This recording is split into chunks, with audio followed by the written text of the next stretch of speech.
chers téléspectateurs, c'est encore un grand plaisir de vous savoir très nombreux à suivre notre émission Apprenons ensemble. Dans ce deuxième numéro de notre émission, nous continuons avec notre sujet très intéressant, sois un responsable modèle. Grande est notre joie d'être encore avec le révérend Gabi Sitenda en ce jour. Bonjour pasteur. Bonjour ma sœur. Bienvenue pasteur sur notre plateau. Nous sommes vraiment heureux de vous recevoir à nouveau pour continuer notre sujet très intéressant, sois un responsable modèle. Mais alors, la plus grande question du jour que nous voulons poser au pasteur est celle que la plupart d'entre vous se posent. Pasteur, la dernière fois, vous nous avez parlé de jeunes qui ont besoin de responsables modèles. Mais alors, la plus grande question que nous voulons vous poser est celle que la plupart d'entre nous se posent. En quoi le responsable doit-il être un modèle? Merci beaucoup ma sœur. Il est vrai que les jeunes ont besoin d'un modèle et d'un responsable modèle. Mais vous posez la question de savoir en quoi le responsable doit-il être un modèle. Lorsque nous regardons le passage que nous avons lu de la première épître de Paul à Timothée, au chapitre 4e, si nous regardons très bien le verset 12 jusqu'au verset 14, que nous pouvons lire un peu rapidement. Que personne ne méprise ta jeunesse, mais sois un modèle pour les fidèles en parole, en conduite, en charité, en foi, en pureté. Jusqu'à ce que je vienne, applique-toi à la lecture, à l'exhortation, à l'enseignement. Ne néglige pas le don qui est en toi, qui t'a été donné par prophétie avec l'imposition de main de l'Assemblée des Anciens. Ma sœur, lorsque nous regardons très bien le verset 12 et le verset 13, l'apôtre Paul répond clairement à cette question de savoir en quoi doit-on être un modèle. Il donne 4 points essentiels qu'il montre en quoi le responsable doit être un modèle. Il dit d'abord que tout responsable doit être un modèle en parole. Et c'est la plus grande difficulté que nous avons aujourd'hui. Les jeunes, non seulement chrétiens, mais partout dans le monde, même dans le domaine séculier, même dans le domaine politique, même dans le domaine des affaires, on a besoin d'un modèle en parole, puisque l'apôtre Paul le dit aux chrétiens de Colosse, dans Colossiens chapitre 4, verset 6. L'apôtre Paul est en train de lui dire que personne ne puisse te discriminer, mais que tu sois responsable, que tes paroles soient accompagnées de grâce, assaisonnées de sel, afin que tu saches comment il faut répondre à chacun. Ça, c'est très important, ma sœur. Tout responsable doit être un modèle en parole. Les paroles qu'il prononce doivent être des paroles qui communiquent la vie. Les paroles qui encouragent. Puisqu'aujourd'hui, nous voyons beaucoup même de conducteurs spirituels, même beaucoup de conducteurs politiques qui sont en train de décourager les autres par leurs paroles. Quand quelqu'un veut faire quelque chose, il lui dit directement, est-ce que toi tu sauras? D'ailleurs, nous autres, tu vois les temps que nous avons mis. Non, l'apôtre Paul dit qu'un responsable doit être un modèle en parole. C'est-à-dire, ces paroles doivent être des paroles qui donnent la vie. Les paroles qui stimulent, les paroles qui encouragent, les paroles qui orientent, pas les paroles qui enfoncent quelqu'un.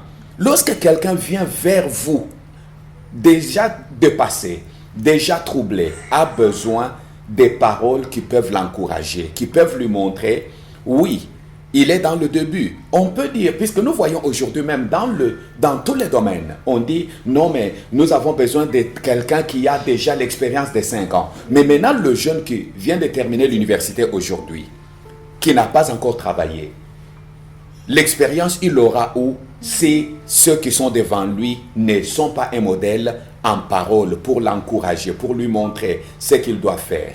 Deuxièmement, le responsable modèle doit être un modèle en conduite. Notre conduite à nous, non seulement pasteurs, même parents, même aînés, dans nos familles, même dans nos milieux, notre conduite doit être un modèle. Et c'est là où il y a même un problème dans nos familles, où vous trouvez l'homme et la femme en train de se disputer, c'est moi qui suis chef, c'est moi qui suis ainsi de suite. Oui, mais le chef, quand nous regardons le terme même, quand le Seigneur parle par la bouche de l'apôtre Paul aux chrétiens d'Éphèse en train de dire que l'homme est le chef de la femme, c'est-à-dire l'homme est le modèle que la femme doit suivre. L'homme est responsable dans sa conduite de ses actes.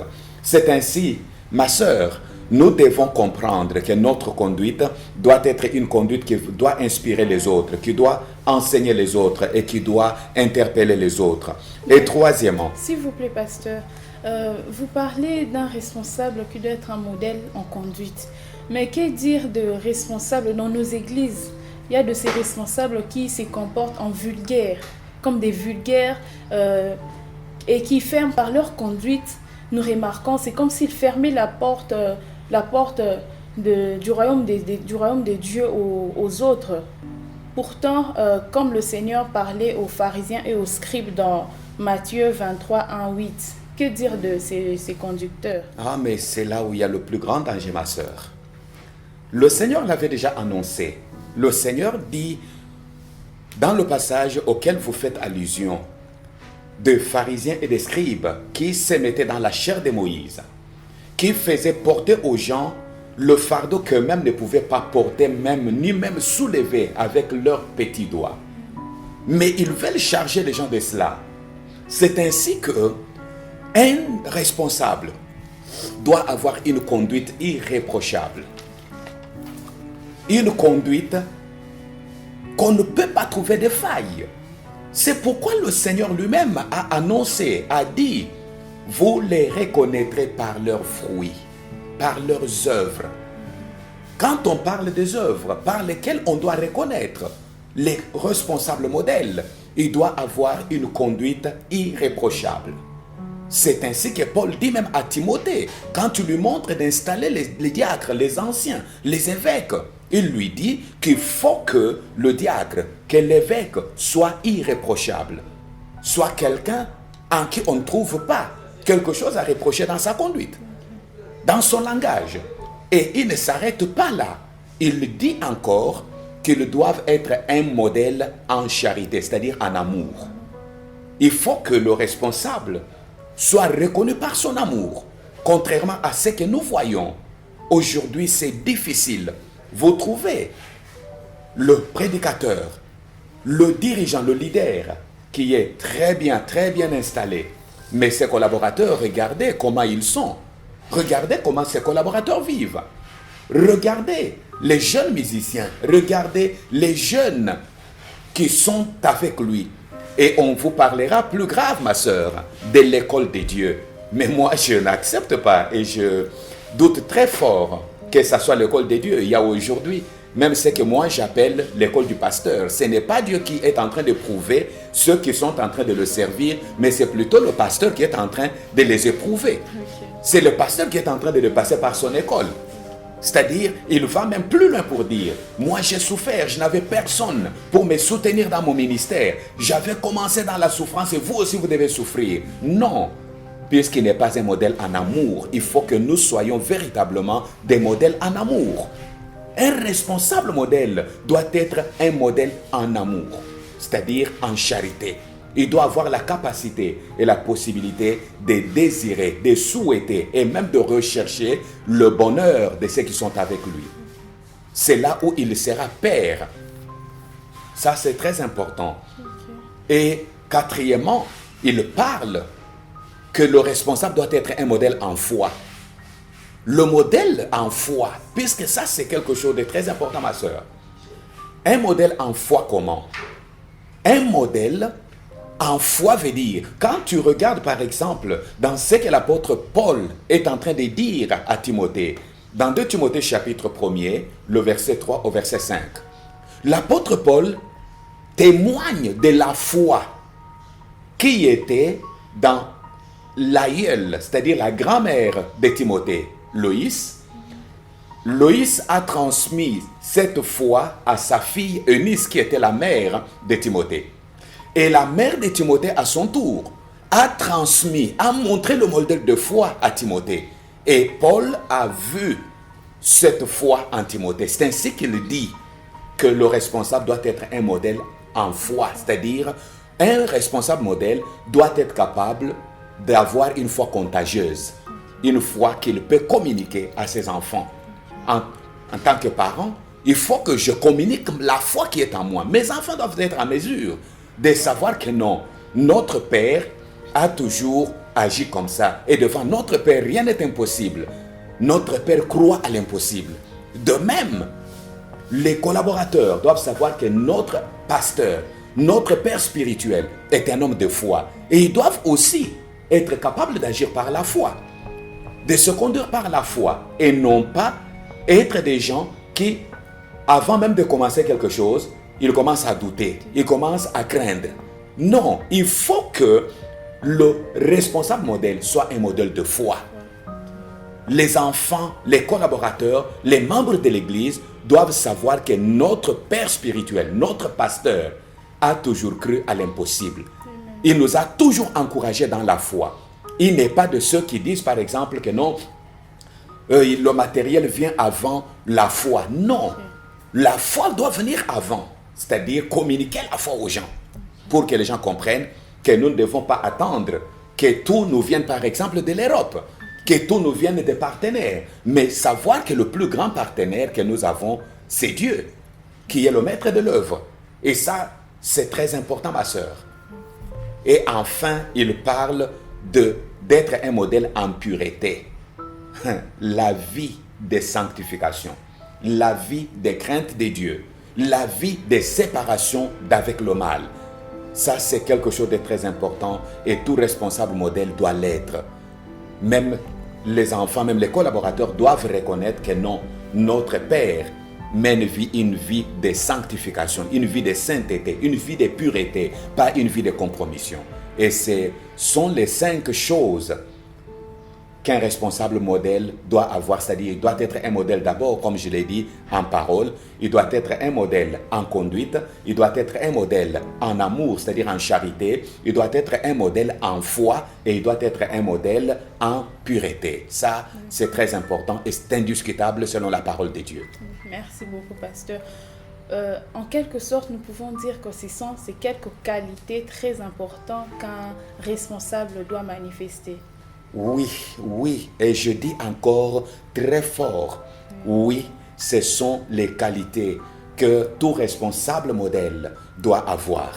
Okay. Un responsable qui n'a pas ces 5 qualités ou qui n'est pas éprouvé dans ces 5 qualités n'est pas un responsable modèle. Il va transmettre autre chose. Et là, je ne parle pas seulement de responsable spirituel, même dans le domaine politique, même dans le domaine des affaires, on a besoin de responsables modèles, c'est-à-dire des hommes et des femmes qui doivent être un modèle en parole. Comment voulez-vous, par exemple, vous trouver un politicien qui monte sur la tribune ou sur sa chaire, qui commence à injurier, qui commence à diviser les gens, qui commence à dire du n'importe quoi avec une légèreté terrible dans ses paroles?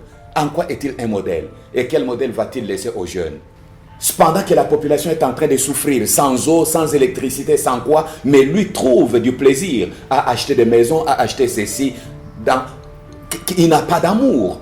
Et c'est là où vous verrez même les politiciens venir bientôt là.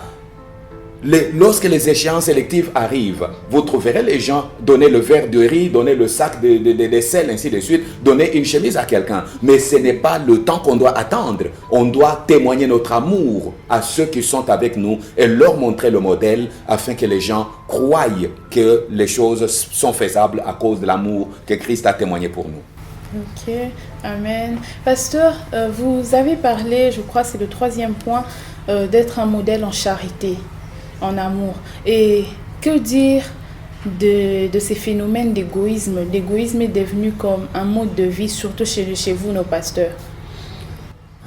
Ma soeur, c'est très important. Très important. Je croyais que notre vie et la vie que nous menons dans l'Église n'intéresse pas tout le monde et n'est pas remarquable. Lorsque tu parles que l'égoïsme est devenu un mode de vie dans l'Église, c'est vrai, c'est puisque nous n'avons pas encore compris ce que l'apôtre Paul a dit aux chrétiens de Corinthe. Ma sœur, lorsque vous regardez dans 1 Corinthiens chapitre 13, du verset 1er au verset 8e, l'apôtre Paul est en train d'instruire les chrétiens de Corinthe. Il leur dit Même si je parlais les langues des anges, je parle en langue, je prophétise, je fais tout. Mais si je n'ai pas d'amour, je suis juste comme un airain, c'est-à-dire comme juste une assiette qui fait le bruit. Je peux même avoir la foi, puisque nous disons qu'il faut être un modèle en foi. Mais je peux avoir même la foi qui déplace les montagnes, la foi qui ressuscite les morts, la foi qui guérit les malades. Mais tant que je n'ai pas d'amour, je ne suis rien. Je ne suis rien. Nous devons comprendre, nous les pasteurs, que l'amour, c'est quelque chose de très important. Et non seulement nous les pasteurs, mais tout chrétien, puisque tout chrétien est serviteur de Dieu. Et tout chrétien doit comprendre que l'amour est le seul modèle que le Seigneur nous a laissé. Puisque le Seigneur nous a montré lui-même la preuve véritable de l'amour. C'est l'amour qui nous pousse à être au service des autres. C'est l'amour qui nous pousse à nous mettre à la place des autres. C'est l'amour qui nous pousse à pardonner. C'est l'amour qui nous pousse à ne pas soupçonner le mal. C'est l'amour qui nous pousse à ne pas chercher notre intérêt personnel. Et lorsque nous arriverons à ce point-là, de sortir d'abord de l'égoïsme, ça c'est quelque chose de très important, puisque l'égoïsme détruit tout. Il y a des gens qui croient que l'égoïsme, c'est quelque chose de bien. Mais sincèrement, l'égoïsme enfonce les familles. L'égoïsme enfonce les tribus. L'égoïsme enfonce les pays. Et même les troubles que nous avons dans le monde, les troubles que nous avons dans des familles, les troubles que nous avons dans des pays, sont dus à l'égoïsme. Lorsque quelqu'un veut avoir tout pour lui-même, il ne pense qu'à lui-même, il ne pense qu'à sa vie. Il n'est pas encore sorti du moi, cependant que l'apôtre Paul a dit aux chrétiens de la Galatie que le moi doit être crucifié. Ça, c'est dans Galates chapitre 2, le verset 20. L'apôtre Paul dit, le moi doit être crucifié. Et si on doit vivre, ce n'est plus le moi qui vit, puisque l'égoïsme est le produit du moi. Et le moi étant vivant, le moi fera que nous puissions croire qu'il n'y a que nous qui avons droit à la vie. Il n'y a que nous qui avons droit à tout. Cependant que le Seigneur a parlé, comme je l'ai dit dans l'émission passée, le Seigneur a parlé du prochain. Lorsque nous pensons au prochain, nous sortirons de l'égoïsme, nous sortirons de la méchanceté qui est due à l'égoïsme et nous mènerons une vie pleine d'amour. Dieu est un Dieu d'amour et il a témoigné cet amour en envoyant son Fils unique Jésus-Christ afin que quiconque croit en lui ne périsse point mais qu'il ait la vie éternelle. De même, nous devons nous aimer les uns les autres et nous devons communiquer l'amour pour qu'il y ait la paix dans le monde et sur la terre. Amen. Je crois qu'après ce que nous avons appris en ce jour, nous serons désormais des responsables modèles en conduite, en parole, en charité, en foi et en pureté. Et toute la gloire reviendra au Seigneur. Pasteur, j'ai une dernière question pour vous. Y a-t-il de choses particulières que vous pouvez conseiller à quelqu'un pour être un responsable modèle? Merci ma soeur. Ça, c'est un point culminant, puisqu'on ne peut pas parler d'un responsable modèle sans toutefois savoir quel conseil on peut donner à quelqu'un qui veut véritablement être un responsable modèle. Il y a 3 choses importantes que je peux dire à tout celui qui veut être un responsable modèle. Ces 3 choses, si on ne les a pas, et si ces 3 choses manquent en quelqu'un, il ne peut pas être un responsable modèle. Quelles sont ces 3 choses? La première chose, tout celui qui veut être un responsable modèle doit avoir de la personnalité. Il faut avoir de la personnalité, c'est-à-dire, quand on parle de la personnalité, on voit un ensemble de comportements, un ensemble d'aptitudes, un ensemble d'attitudes, pas seulement d'aptitudes, mais aussi d'attitudes, qui réunis feront maintenant de quelqu'un un homme ou une femme capable, devant n'importe quelle situation, de ne pas perdre de personnalité. Puisqu'il y a des gens qui perdent leur personnalité, qui tombent maintenant dans des insultes, dans le mépris, dans le découragement, dans le désespoir, même qui cèdent à la tentation, puisqu'ils n'ont pas de personnalité. Mais quand quelqu'un a une personnalité, il sait décider, il sait se maîtriser, il sait réagir devant n'importe quelle situation de la vie. Puisque pour un leader, pour un responsable, ce qui compte, ce n'est pas le traitement lui infligé, mais c'est sa façon de réagir face au traitement lui infligé. Mais quand quelqu'un a une forte personnalité, il aura un comportement conséquent. Il sait que devant telle situation, je peux agir comme ça, je peux parler comme ça, je peux me conduire comme ça. Et cela fera de lui un homme capable et un homme modèle. Deuxième chose que quelqu'un doit avoir pour être un responsable modèle, c'est la discipline. Il faut qu'il ait une vie de discipline. Il doit savoir que en tant que responsable, je dois adopter une telle conduite, puisque la discipline, c'est la règle de conduite adoptée en vue de faire régner l'ordre et la paix dans un groupe. Pour faire régner l'ordre, la paix et tout ce qu'il faut dans un groupe, il faut avoir une discipline. C'est par discipline que je peux me dire, je peux manquer de tout, mais je dois faire la différence entre ce qui m'appartient et ce qui ne m'appartient pas. Je dois maintenant me discipliner. Je n'ai pas à manger à la maison, mais cet argent, c'est l'argent de l'État. Cet argent, c'est l'argent de l'Église. C'est pour telle ou telle activité. Je ne peux pas confondre ma poche de la caisse de l'Église. Je ne peux pas confondre ma poche de la caisse de l'État. C'est ça la discipline. Mais quand quelqu'un n'a pas de discipline, il cherchera à changer le standing en un seul jour. Il cherchera à changer le mode de vie, puisqu'il va chercher à vivre par rapport aux autres et non par rapport à lui-même. La discipline est très nécessaire. Et tout disciple de Jésus-Christ doit être un homme ou une femme discipliné. Et la troisième et la dernière chose que je peux dire à quelqu'un qui veut être un responsable modèle, c'est d'avoir du caractère. C'est-à-dire, le caractère, au fait, c'est quoi? Quand je parle du caractère, je peux parler de deux choses. D'abord, le caractère comme la manière d'être. La manière d'être, c'est-à-dire, tout le monde doit savoir, non, il est comme ça. C'est un homme ou une femme comme ça, c'est-à-dire, sa manière d'être, c'est ça.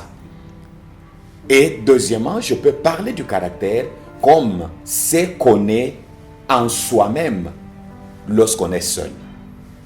Et tu sais, ma sœur, si tu veux connaître ton caractère, tu dois t'examiner, c'est-à-dire te regarder lorsque tu es seul. Personne ne te regarde. Ta façon d'agir, ta façon de faire, ta façon de te comporter lorsque tu es seul, lorsque personne ne te regarde, c'est ça ton caractère. Si tu veux connaître ton caractère devant l'argent, place-toi devant l'argent seul. Il n'y a personne qui te regarde. Il n'y a que Dieu qui te voit. Mais tu es devant l'argent, toi seul. Ta façon de réagir devant l'argent, lorsque tu es seul, c'est ça ton caractère devant l'argent. Ok. Que Dieu te bénisse. Amen, merci pasteur. Vraiment, et oui. Chers téléspectateurs, le manque de caractère, c'est ce qui nous détruit. Et vous qui nous suivez, n'oubliez pas et n'hésitez pas à vous abonner et à aimer notre chaîne pour ne rien rater prochainement sur nos émissions. Et nous voilà déjà arrivés à la fin de notre émission. Partout où vous nous suivez, ça a été un réel plaisir de partager ces moments avec vous. Merci beaucoup, pasteur. Nous avons vraiment été bénis et que le Seigneur vous fasse du bien et qu'il se souvienne de vous. Merci beaucoup, ma sœur. Que Dieu vous bénisse aussi. Merci, pasteur. Et surtout, c'est un grand plaisir pour moi d'être reçu sur votre plateau et que Dieu vous bénisse et qu'il vous fasse encore du bien. Amen. Merci, pasteur. Partout où vous nous suivez, que Dieu vous bénisse et je dis merci à toute l'équipe technique pour ces beaux travaux et je vous dis à la prochaine, que le Seigneur vous bénisse. Bye bye.